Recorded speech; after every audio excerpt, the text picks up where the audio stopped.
हम कहते हैं बेटियों को भागने से बचाओ। बेटियां क्यों भाग रही है? नंबर एक, बेटियां तालीम हासिल करती है, बेटे नहीं पढ़ते। एक भागने की वजह में कई वजूहात है, लेकिन चंद बताऊंगा बात पूरी करने के लिए। बेटियां पढ़ती है मेहनत से, बेटे नहीं पढ़ते। अब जब वो पढ़ करके डिग्री हासिल कर लेती है तो वो किसी मजदूर के साथ तो शादी नहीं करेगी, किसी सब्जी फरोश के साथ तो शादी नहीं करेगी। तो क्या करती? जब उसको अपने मेयार का नहीं मिलता तो फिर वो देखती है कि कोई अपने मेयार कर वो चली जाती है। हालांकि हम उसकी तायद नहीं कर रहे, उसकी हिमायत नहीं कर रहे, उसकी हिमायत कतन नहीं कर रहे हैं, इसलिए कि हमारे यहाँ सारी डिग्रियों की अहमियत है, मगर बाद में सबसे पहले हमारे यहाँ ईमान की डिग्री की अहमियत है।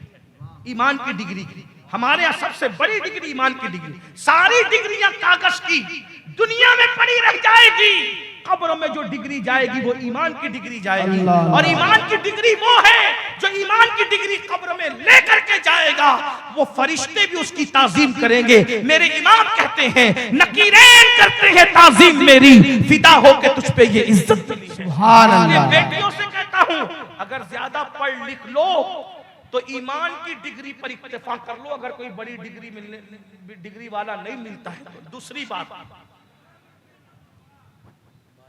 बारिश हो रही, कोई बात नहीं। मेरे शहर में मालेगांव में कितनी भी बारिश होती है, हमारे यहाँ की पब्लिक भीग कर, यूट्यूब पे देख लें आप, मुझे कोई छोड़ के नहीं जाता। वो ये कहते हैं कि सैयद को छोड़ के जाना ये करबलाई होने का अंदाज नहीं है।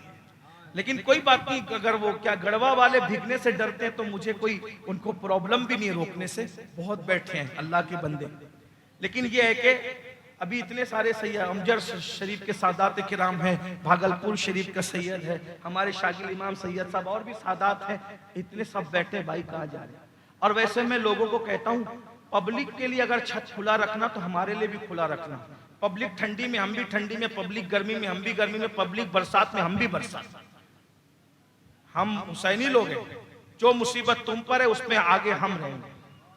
हाँ, लेकिन बहरहाल बात चलिए, बारिश ही है तो समेटता हूँ बात को।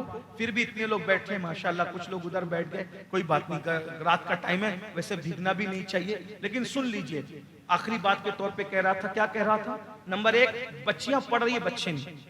अब ये जो नौजवान है ना, ये भाग गई, वो भाग गई, जो व्हाट्सएप पे शेयर करते हो ना, मोबाइल खेलना बंद करो, यूट्यूब और फेसबुक पे वक्त जाया करना बंद करो, फजूल दोस्तों के साथ घूमना बंद करो। अगर बच्चियों को भागने से बचाना है तो जितने % के एतबार से बच्चियां पढ़ रही है तुम भी पढ़ो, और इतनी आला तालीम हासिल करो कि तुम्हारे मजहब की बच्चियों को किसी और का हाथ पकड़ने की नौबत ना आए। सुभान अल्लाह, सुभान अल्लाह। तालीम हासिल करो। वाह वाह। और एक बात बताऊं मेरे भाई, जितना टैलेंट अल्लाह ने मुसलमान को दिया है उतना टैलेंट अल्लाह ने किसी को नहीं दिया। आप क्या समझते हो? लोग साइंस की बहुत बात करते हैं। एक बात मैं आखिरी कहने चला था, लेकिन साइंस की बात आई तो आपसे कहूं, हम लोग इस तरह मुताला क्यों नहीं करते? हर चीज को अकीदत में देखते, हकीकत में क्यों नहीं देखते? एक जाब्ता पढ़ा होगा आपने साइंस में एक जाब्ता पढ़ाया जाता है, पढ़े लिखे नौजवान मेरी तायद करेंगे, वरना मेरी तरह जो अनपढ़ लोग हैं उनको भी मैं बात समझा सकूंगा इंशाअल्लाह। तवज्जो करना कि जाब्ता इल्मे सौतियात में, यानी आवाज का जो फन है उसमें जाब्ता पढ़ाया जाता है कि आवाज इसलिए सुनाई देती है कि आवाज की लहरें हवा के दोष पर सफर करती है। ये इल्मे सौतियात का जाब्ता है, इसलिए आवाज सुनाई देती है। अगर कोई बंदा कांच में बंद होकर बात करे तो हमें आवाज सुनाई नहीं देगी। चांद पर आवाज सुनाई नहीं देती, क्यों? इसलिए कि वहां हवा नहीं है। तो हवा के दोष पर आवाज की लहरें क्या करती है? सफर करती है। मैं बात समझा पाया? जाब्ता समझ में आया आपको? हवा के दोष पर आवाज की लहरें सफर करती है, इसीलिए आवाज सुनाई देती है। अब ये जाब्ता सबसे पहले किसने पेश किया? ये जाब्ता सबसे पहले करबला की जमीन पर अपने सबसे बड़ा साइंसदां, जिसे सैयद सज्जाद आबिद बीमार इमाम ज़ैनुल आबिदीन कहते हैं, उन्होंने ये जाब्ता पेश किया। जब अपनी आवाज मदीने तक पहुंचाना हुआ, कबूतरों को नहीं बुलाया, कौवों को नहीं बुलाया, पानी को नहीं बुलाया, किसको बुलाया? इन्नल तिया रिहस सबा यौमन इला अर्दिल हरम बल्लिग सलामी रऊदतन फीहन नबीजिल मोहतरम। ऐ हवा, अगर तेरा गुजर मदीने की तरफ हो तो मेरा सलाम मेरे नाना को पहुंचा देगा। बताओ, हवा के दोष पर आवाज की लहरें सफर करती है, कौन बता रहा है? इमाम ज़ैनुल आबिदीन बता रहे हैं। साइंस जिनके कदमों में कलमा पड़ रही है वो अपने बुजुर्ग हैं। ये टैलेंट है तुम्हारा। अल्लाह अकबर। बिजली से लेकर के अल्लाह अकबर दूसरी सारी चीजों की इजाजत पर अगर पढ़ने बैठे तो अकीदतों नहीं हकीकतों में शामिल कर साबित करेंगे कि किसने कहा। सब जब दुनिया ये बिजली को बर्क कहते हैं, क्या कहते हैं? बर्क। क्या कहते हैं? बर्क। क्या कहते हैं? बर्क। बिजली को क्या कहते हैं अरबी में? बर्क कहते हैं। जब लोग बर्क के नाम से वाकिफ नहीं थे उस वक्त मेरे नबी की सवारी का नाम बुराक था। वाह वाह वाह वाह वाह। औरों को अल्लाह अल्लाह ख्वाब में भी नहीं कभी बर्क गुजरा था, तब मेरे नबी की सवारी बुराक थी। मैं कितने साइंसी ज़ाब्ते पेश करूं, लेकिन ये वो वक्त नहीं है। आप अल्लाह अकबर। तो आप पढ़िए, तालीम हासिल कीजिए मेरे भाई। ये जो तुम लोग मोबाइल के रिचार्ज पर जितना पैसा खर्च करते हो उतना तालीम पे लगाओ। और मैं ये यहाँ जो बैठे हुए हैं मेरे कुछ चेहरे मुझे नजर आ रहे, खुशहाल चेहरे। अपने बाप की मैयत पर 40 देख पकाने की बजाय 4 पकाओ, बाकी का इल्म पे खर्च करो। उसकी वजह यह है, तुम जिसको पेट भरोगे ना, जिसका पेट भरोगे वो भी किसी का पेट भरने के काबिल बन जाए, जरूरी नहीं है। लेकिन अगर एक को पढ़ा दोगे तो 3 नस्लें संवर जाएगी। बाप के चहलुम पर इसाले सवाब के लिए खाना पकाना ही जरूरी नहीं है। बाप के चहलुम पर उसके इसाले सवाब के लिए किसी को आलिम बनाना उससे बड़ा सवाब, किसी को डॉक्टर बनाना उससे खिलाने से बड़ा सवाब, किसी को इंजीनियर बनाना बड़ा सवाब। मेरे भाइयों, आप सुनते क्या हो? अल्लाह अकबर। याद रखिए, मैं खाने का इनकार, खिलाने का इनकार नहीं कर रहा हूं। बहुत खा चुके, खा खा कर बहुत मोटे हो चुके तुम भी और मैं भी। अब जरा मेहनत करो, इल्म के मैदान में आओ। हजरत मौला अली ने फरमाया, तुम्हारे माँ बाप ने तुमको जितना इल्म दिया उससे ज्यादा इल्म तुम अपने बच्चों को दो, क्योंकि तुम्हारे बच्चों का दौर तुम्हारे दौर से ज्यादा तेज रफ्तार होगा। मालदार अपने बच्चों को नहीं पढ़ाते, हमारे पास तो बहुत दौलत है, क्या करेंगे पढ़ा के। गरीब अपने बच्चों को नहीं पढ़ाते ये कह के कि मौलाना तालीम महंगी है इसलिए नहीं पढ़ाते। मैं पूछता हूँ, क्या जींस महंगी नहीं हुई? क्या टी शर्ट महंगे नहीं हुए? क्या अनाज महंगा नहीं हुआ? क्या मोबाइल महंगा नहीं हुआ? क्या रिचार्ज महंगा नहीं हुआ? क्या बिजली महंगी नहीं हुई? आप बिजली के महंगा होने से क्या आपने पावर बंद कर दिया? मोबाइल के महंगा होने से आपने मोबाइल खरीदना बंद कर दिया? जींस और टी शर्ट के महंगा होने से, जूते और चप्पल के महंगा होने से आपने वो खरीदना बंद कर दिया? हर महंगी चीज खरीद रहे हो तो फिर महंगी तालीम का मुकाबला क्यों नहीं? मुकाबला करें। और एक बात मैं तुमसे कहूं, यहाँ खानका भी और दरसगाह भी है। गलती करूं तो इनको हक है अभी मेरा हाथ पकड़ने का, मैं अभी अपनी बात से रुजू कर लूंगा।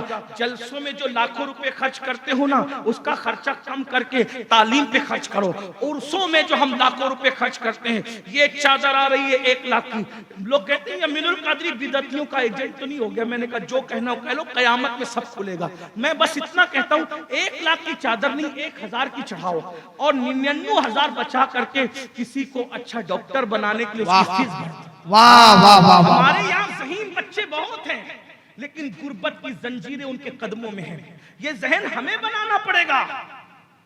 अगर मैं अपने पीर के नाम से किसी को डॉक्टर बना दूं तो चादर से मेरा पीर जितना खुश होगा, डॉक्टर उनके नाम से बनाने से ज्यादा उनको खुशी मिलेगी। सुभान अल्लाह, सुभान अल्लाह। ये जहन हमें बनाना पड़ेगा। और अगर आप हमें गालियां शौक से दीजिए, लेकिन हमें अच्छे डॉक्टर्स की जरूरत है, अच्छे टीचर्स की। वकील आपके पास नहीं है, आपके हम मजहब जो आपका मुकदमा दयानतदारी से लड़ सके। आपके पास जज नहीं है। बड़ी माजरत के साथ अनपढ़ों को रात भर लेके बैठकर अगर हम घमंड करते कि हमारा जलसा कामयाब हो गया, भीड़ इकट्ठा होने से जलसे कामयाब नहीं होते, मकसद पूरा होने से जलसे कामयाब होते। अगर भीड़ इकट्ठा करने से कामयाबी मिलती तो यजीद के साथ 22,000 का लश्कर, 72 थे और 72 शहीद हो गए।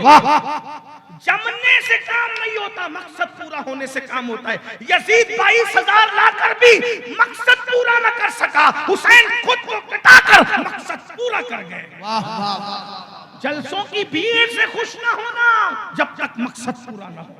इल्म की शमा लेकर आगे बढ़ो। 23 साल की कलील मुद्दत में अल्लाह के रसूल ने जो इनकलाब पैदा किया था वो खालिस इल्मी इनकलाब था। अपने बच्चों को पढ़ाओ। हमारे महरेरा के मुर्शिदों ने, महरेरा के सादात ने ये ऐलान किया, आधी रोटी खाएंगे, बच्चों को पढ़ाएंगे। टैलेंट बहुत है। आप 14 सदियों की बात करते हैं, अरे कल की बात है। अब्दुल कलाम, एपीजे अब्दुल कलाम है ना, इतने तासुब के दौर में सदर जमहूरिया बनाया कि नहीं बनाया? लोग कहते हैं तासुब है, मैंने कहा जरूरत बन जाओ। 1000 तासुब के बाद भी न मानने पे मजबूर हो तो फिर कहते हैं नफरतों के माहौल में मोहब्बतों की बोली बोलो। हिंदुस्तान को, आप भी एक बात कहता हूं, हिंदुस्तान को लाल किला ताजमहल से सजाने वाला भी कलमा पढ़ने वाला, अंग्रेजों से बचाने वाला भी कलमा पढ़ने वाला, फजल हक की शक्ल में, सदरुद्दीन आजूदा की शक्ल में, किफायतुल्लाह काफी की शक्ल में ये कलमा पढ़ने, और हिंदुस्तान को एटमी ताकत देने वाला भी कलमा पढ़ने वाला। तुम्हारा टैलेंट ये है, और तुम्हारे टैलेंट से इसलिए लोगों को डर है। इनको पढ़ने मत दो, वरना ये हमसे आगे बढ़ेंगे तो तुमको पढ़ने से रोकने के लिए क्या करते हैं? नशे में मुब्तला करते हैं, लड़कियों की मोहब्बत में मुब्तला करते हैं। तुम्हारे हाथ में मोबाइल दे दिया, खिलौना, लोग खेलते रहो, इसी को झुनझुना बनाए फिरते रहो, ताकि तुम अपना मकसद समझ न सको। मेरे भाई, अल्लाह के रसूल ने फरमाया, जिसने इस हालत में सुबह की कि मेरी उम्मत के लिए कोई उसने मंसूबा नहीं बनाया, फलैसा मिन्ना, इस हालत में सुबह की कि उम्मत की भलाई का मंसूबा नहीं बनाया, आका फरमाते फलैसा मिन्ना, वो मेरी सोसाइटी का मेंबर नहीं है। क्या मंसूबा बनाते हो? जिसको अपनी बहन की फिक्र ना हो, जिसको अपनी माँ की फिक्र ना हो, जिसको अपने सगे भाई की फिक्र ना हो, उसको उम्मत की क्या फिक्र होगी? भाइयों, सितारों के आगे जहां और भी है, अभी इश्क के इम्तिहान और भी है, तू शाही है, परवाज है काम तेरा, तेरे सामने आसमां और भी है। पढ़ो लिखो मेरी कौम के जवानों, तुम वही थे जिन्होंने उंदुलूस के साहिल पे कश्तियां जलाई थी, तुम वही थे जिन्होंने अफ्रीका के सहराओं में अजानें पढ़ी थी, तुम वही थे जिन्होंने कलीसियाओं को मस्जिदों में तब्दील किया था, तुम वही थे जिन्होंने बहरे जुल्मात में घोड़े दौड़ाए थे। इकबाल जैसे डॉक्टर को कहने पे मजबूर होना पड़ा था कि अजाने कभी यूरोप के कलीसियाओं में और अफ्रीका के तपते हुए सहराओं में, दश्त तो दश्त है, दरिया बिना छोड़े हमने, बहरे जुल्मात में दौड़ा दिए घोड़े हमने। अरे तुम अफ्रीका के सहराओं में अजान देते थे, आज तुम्हारा हाल इतना बुरा हो गया है, तुम्हारे घर में बच्चा पैदा हो तो तुम अजान देने की सलाहियत नहीं रखते। तुम अफ्रीका के साहिलों पर क्या अजान दोगे? सहराओं में तुम तो अपने बच्चे के कान में अजान नहीं दे सकते। मेरे भाई, आओ वफा को आवाज दो, वक्त की अहमियत जानो, वक्त की कद्र करो, अस्ल हुसैनियत को पहचानो, पढ़ो पढ़ाओ, तालीम को हम करो। बल्कि मैं ये भी कहता हूं, मस्जिदों के 2-2 करोड़ के गुंबद और मीनार बनाने की बजाय मस्जिद को 2, 10 लाख 20 लाख के गुंबद बना करके खत्म कर दो उसका काम। अब वो 2 करोड़ बचा करके एक अच्छा कॉलेज बनाओ अपना, क्योंकि बड़े गुंबद हमारी शान नहीं है, बड़ी कॉलेजेस हमारी शान है। एक बार मैंने कहा तो कुछ लोगों को बुरा लगा, मैं किसी के बुरा लगने की परवाह कम करता हूं, क्योंकि जिसकी जितनी हैसियत वो उतना ही कहता है। अगर मेरे दौर में शाहजहां होते या मैं उनके दौर में होता तो पैर पकड़ के कहता कि जहां बना, अगर मुमताज ही की यादगार कायम करनी है तो ताजमहल कायम करने की बजाय मुमताज यूनिवर्सिटी कायम कर दें, नाम भी बाकी रहेगा, कौम का फायदा भी होगा। ताजमहल की बजाय कायम हो जाती पढ़ने के लिए। तो जो हमारे बड़ों ने गलती की है वो आप गलती को मत दोहराइए।